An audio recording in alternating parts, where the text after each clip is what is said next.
Hi, இந்த வீடியோவில் நம்ம என்ன பார்க்க போகிறோன்னா, இப்போ வந்து லைனிங் துணி வந்து தைக்கிறோம். அது வந்து கிரேப் சில்க்கு, பூனம் கிளாத்தெல்லாம் எப்படி தைக்கலான்றது ஒரு சின்ன டிப்ஸோடு இந்த வீடியோவில் பார்க்க போகிறோம்.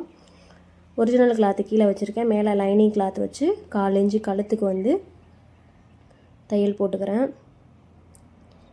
எந்த சுருக்கம் எதுவுமே இல்லாத அளவுக்கு. புதுசாக தைக்கிறவங்க நீங்கள் வந்து பின்னு குண்டூசி குத்திக்கோங்க. இது வந்து புதுசாக தைக்கிறவங்களுக்கான யூஸ்ஃபுல்லான வீடியோ தான். நடுவில் உள்ள பீஸை வந்து கட் பண்ணிவிட்டு அந்த நெக்கோட ரவுண்டு வளைவில் மட்டும் ஒரு நாச்சு குட்டி குட்டியாக இந்த மாதிரி கட் பண்ணி விடலாம், இல்லை நாச்சு போடணுனாலும். நான் அந்த வளைவுக்கு மட்டும் கொடுத்துருக்கேன். திருப்பிட்டு படிமான தையல் திருப்புறப்ப பிசுறு வந்து நம்மளோட ரைட் சைடு தான் இருக்கணும். லைனிங் துணியில் தான் அந்த படிமான தையல்ன்றது லைனிங் துணியில் தான் விழுகணும், ஒரிஜினல் கிளாத்தில் விழுகக்கூடாது. இது வந்து பூனம் கிளாத்து, கிரேப் சில்க்கு,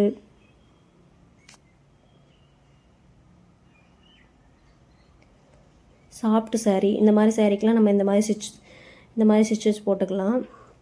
அப்புறம் கழுத்தை ஒட்டி லைனிங்லாம் உள்ளார திருப்பி விட்டுட்டு ஓரத்தையல் எவ்வளோ ஃபினிஷிங்காக போட முடியுமோ அவ்வளோக்கு ஃபினிஷிங்காக போட்டுருங்க.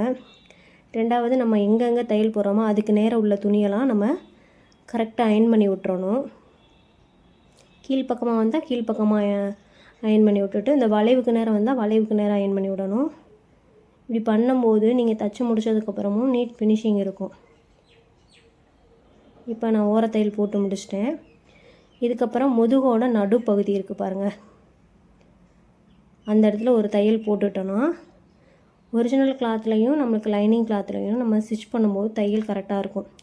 சில ப்ளவுஸ்லாம் பார்த்திங்கன்னா உள்ளார லைனிங் துணி வந்து நல்லா ஃபிட்டாக இருக்கும், வெளியில் இருக்க ஒரிஜினல் கிளாத் வந்து லூஸாக இருக்க மாதிரி இருக்கும், கீழே எக்ஸ்ட்ரா துணி இருக்க மாதிரி இருக்கும். அதுக்கப்புறம் அந்த சென்டரில் இருந்து லெஃப்ட் சைடு சுற்றி 4 இன்ச்சு நம்ம இப்போ கீழ் பக்கமாக அயன் பண்ணுறோன்னா கீழே, சைடு பக்கமாக அயன் பண்ணுறோன்னா சைடில், அந்த மாதிரி வந்து அயன் பண்ணி தான் சைடு பக்கமாக தையல் போடுறோன்னா சைடு பக்கமாக அயன் பண்ணணும், கீழ் பக்கமாக தையல் போடுறோன்னா கீழ் பக்கமாக. இப்போ நான் வந்து ஆம்கோல் பக்கமாக பண்ணுறதுனால ஆம்கோல் பக்கமாக அயன் பண்ணி 4 இன்ச்சு உள்ள திருப்பி இப்படி நம்ம மேல் பக்கமாக வச்சு போடும்போது இந்த பூனம் கிளாத்து, கிரேப் சில்க் இதெல்லாம் வந்து நீட் ஃபினிஷிங் கிடைக்கும்.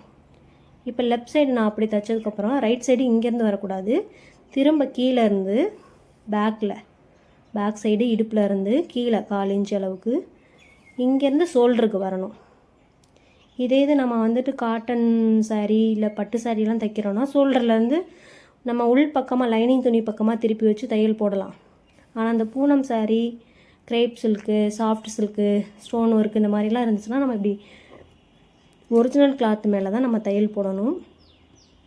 இப்போ சுற்றி நான் எல்லா பக்கமும் தையல் போட்டுட்டேன். லெஃப்ட்டு ரைட்டுன்னு சொல்லியிருக்கேன். நான் ஃபஸ்ட்டு லெஃப்ட்லேருந்து வரணும், அப்புறம் ரைட்டில் கீழேருந்து தான் மேலே ஷோல்டர் பக்கமாக வரணும். இப்போ சுற்றி இருக்க எல்லா துணியும் எக்ஸஸாக உள்ள துணியெல்லாம் கட் பண்ணிடலாம். இப்போ நம்ம முதுகில் நடு சென்டரில் போட்ட தையல் வந்து லாஸ்ட்டாக ஃபினிஷ் பண்ணதுக்கப்புறம் தான் அந்த தையலை பிரிக்கணும்.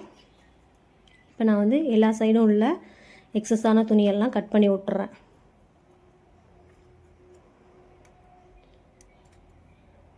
எப்பயும் போல் நம்ம பேக் சைடுக்கு நார்மல் ப்ளவுஸ் தைக்கிற மாதிரி கீழே 4 இன்ச்சு,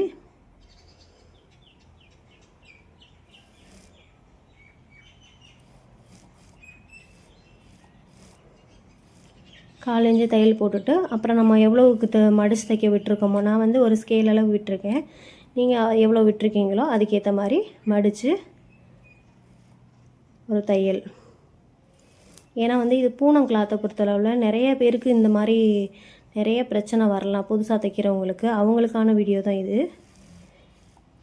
கீழே தைச்சிட்டேன் நான். அப்புறம் எப்பயும் போல் நம்ம பேக் சைடு டாட் பிடிச்சிடலாம். மார்க் பண்ணிவிட்டு நம்ம வந்துட்டு முன்னாடி நான் காட்டன் ப்ளவுஸ் இது மாதிரிலாம் தான் கையில் எடுத்துகிட்டு நம்ம இது பண்ணுவோம். ஆனால் வந்து பூனம் கிளாத்தை பொறுத்தளவில் கீழே மிஷின் மேலே வச்சு அதுக்கப்புறம் நம்ம துணியை திருப்பி தான் இந்த மாதிரி தையல் போடணும். கையில் எடுத்து 1/2 இன்ச்சுக்கு கணக்கு பண்ணி நம்ம தைக்கக்கூடாது. இதை எப்படி நான் மடக்கிறேன் பாருங்கள், அது மாதிரி மடக்கி மிஷின்லேயே வச்ச மாதிரி கையில் வந்து ப்ளவுஸோட துணியை எடுக்கக்கூடாது. காட்டன் சாரீக்கு, பட்டு சாரீக்கெலாம் நம்ம எடுத்து கூட இது பண்ணிக்கலாம், நார்மல் ப்ளவுஸ் கூட எடுக்கலாம்.